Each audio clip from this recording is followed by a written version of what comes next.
Friends, একটি সেন্টেন্সকে বুঝতে গেলে প্রধানত তিনটি বিষয়কে জানতে হবে: ভার্ব, সাবজেক্ট এবং অবজেক্ট। তো এখানে বলো তো ভার্ব কোনটা? ইয়েস, এখানে ভার্ব হলো স। স হচ্ছে সি এর পাস্ট ফর্ম বা সেকেন্ড ফর্ম, ভার্বের সেকেন্ড ফর্ম। স মানে দেখলো বা দেখেছিল, ঠিক আছে। এখানে সাবজেক্ট কোনটা? এখানে সাবজেক্ট হচ্ছে রাহুল। ইয়েস, রাহুল হচ্ছে সাবজেক্ট এবং অবজেক্ট হলো বার্ড।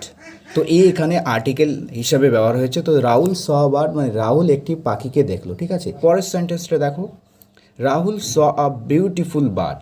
ভার্ব হলো স এবং স হচ্ছে পাস্ট ফর্ম, সাবজেক্ট হচ্ছে রাহুল এবং বার্ড হচ্ছে এখানে অবজেক্ট। তো অবজেক্টের এখানে মডিফাই করছে কে? বিউটিফুল। বিউটিফুল এখানে হচ্ছে অ্যাজেক্টিভ, ঠিক আছে। আর এ হচ্ছে আর্টিকেল।